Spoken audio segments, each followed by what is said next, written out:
Assalamualaikum warahmatullahi wabarakatuh. Perkenalkan, nama saya Agung Basamudra dari Prodi Agroekoteknologi NIM 22012. Di sini saya akan mempresentasikan hasil dari mini riset saya berupa analisis usaha tani unggulan di Gresik, studi kasus komoditi padi Desa Sidowungu, Kecamatan Menganti. Yang terhormat dosen pengampu Nur Komaria, izinkan saya untuk melakukan presentasi. Topik pembahasan yang akan saya bahas yaitu latar belakang dan permasalahan, klasifikasi usaha tani, input produksi, analisis biaya, dan penutup. Kemudian pendahuluan, yaitu total wilayah pada Desa Sidowungu berkisar 126 hektar are pada tahun 2020 berdasarkan BPS, tanpa irigasi sehingga hanya mengandalkan hujan untuk pengairan. Mini riset ini dilakukan untuk mengetahui potensi usaha tani berdasarkan aspek keuntungan petani dengan menghitung modal, pendapatan, serta keuntungan bersih yang diperoleh petani.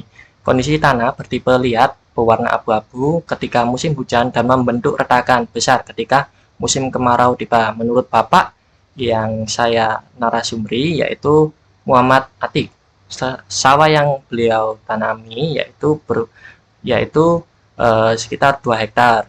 Beliau garap dalam 2 kali dalam 1 tahun karena tidak adanya irigasi. Kemudian benih padi yang ditanam yaitu varietas Inpari 32. Permasalahan Tritunggal. Yang pertama yaitu petani seringkali mengeluh akibat tidak adanya pupuk di toko pertanian dan minimnya bantuan dari pemerintah untuk pupuk subsidi serta tidak adanya penyuluhan pertanian. Petani dapat mengganti pupuk kimia dengan pupuk alternatif yang lebih baik, ramah lingkungan dari bahan organik. Pemerintah juga perlu membantu dengan membuat program penyuluhan pertanian. Yang kedua yaitu komoditas. Padi sering kali mudah untuk terserang hama dan penyakit, sehingga petani harus menyemprot dengan pestisida yang harganya tinggi. Untuk solusinya, pemilihan bibit yang toleran hama dan penyakit serta penggunaan herbisida alami, pestisida alami dapat mengurangi terjadinya serangan hama dan penyakit.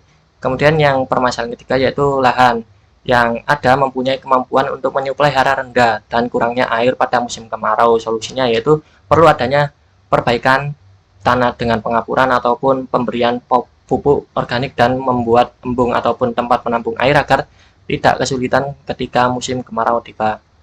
Untuk klasifikasi usaha tani, bentuk usaha tani yang dilakukan yaitu jenis perorangan yang dikerjakan sendiri dengan keluarga tanpa menggunakan kerja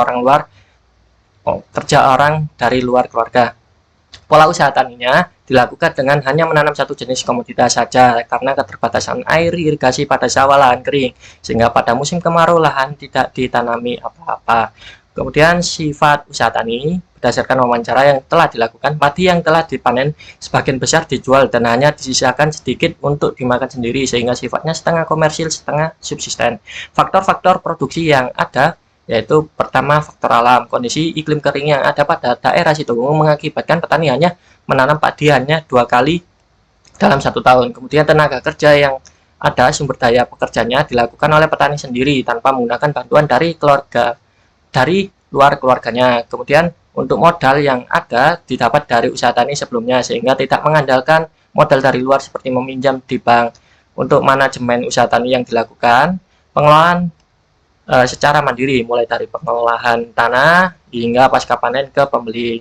Kemudian untuk pembahasan analisis biaya yang dilakukan yaitu biaya variabel dan biaya tetap. Untuk biaya variabel per tanamannya per satu tanam tidak per satu tanamnya tidak tetap karena berubah-ubah setiap tergantung pada petani mempunyai modal berapa. Sedangkan untuk biaya tetapnya tidak berubah karena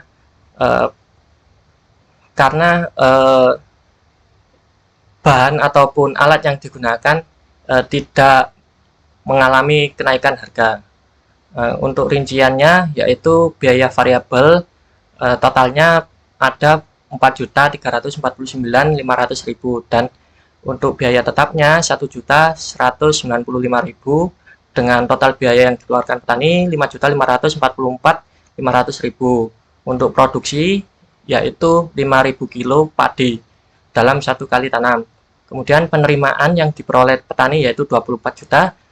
Kemudian keuntungan yang diterima oleh petani yaitu 18.455.500.000. Kemudian pembahasan selanjutnya yaitu analisis kelayakan usaha tani, dihitung dari RC rasio yang diperoleh dengan penerimaan dibagi biaya total dengan hasil 4,3, sehingga RC rasio dikatakan layak untuk dilanjutkan karena lebih dari Rp1. Untuk payback periodenya diperoleh dari investasi dibagi kas bersih per tahun dikali 1 tahunnya, ditemukan hasil 7,7 bulan, sehingga payback period untuk modal dapat dikembalikan pada 7,7 bulan penanaman.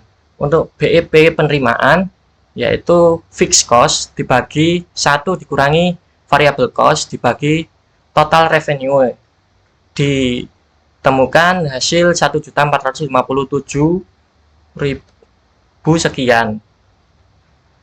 Untuk BEP harganya yaitu total harga dibagi total produksi sekitar 1.108 unit untuk balik modal. Kemudian penutup, berdasarkan analisis usaha tani yang telah dilakukan, diperoleh hasil biaya tetap sebesar 1.195.000, biaya variabel sebesar 4.349.500, penerimaannya sebesar 24 juta dari penjualan padi dengan harga 4.800 per kilogramnya, dan keuntungannya sebesar 18.455.500.000. Perhitungan RC rasio pada usaha tani komoditas padi di Desa Sidoungu memperoleh nilai sebesar 4,3, di mana nilai tersebut RC rasio lebih dari 1%, maka dikatakan layak untuk dijalankan. Kemudian saran yang ada yaitu perlu adanya pengembangan teknologi untuk meningkatkan hasil produksi seperti penambahan embung dan pemanenan menggunakan mesin combine. Pemerintah juga harus memperhatikan petani karena di Desa Sidoungu ini masih belum ada penyuluh pertanian, serta memperbanyak ketersediaan pupuk dan pestisida sehingga padi dapat tumbuh dengan maksimal. Kemudian dokumentasi yang kami foto yaitu lahan sawah bertipe iklim kering tanpa irigasi dengan pola tanam monokultur padi dan ditanami sebanyak 2 kali setiap tahunnya. Untuk narasumber yang kami wawancarai yaitu Muhammad Ati, umurnya 51 tahun, pekerjaannya sebagai petani dan tanggungan 3 orang dalam satu keluarganya. Kemudian daftar pustaka yaitu ini 3, Prasekti, Subekti, dan Susanto. Terima kasih, sekian, wassalamualaikum warahmatullahi wabarakatuh.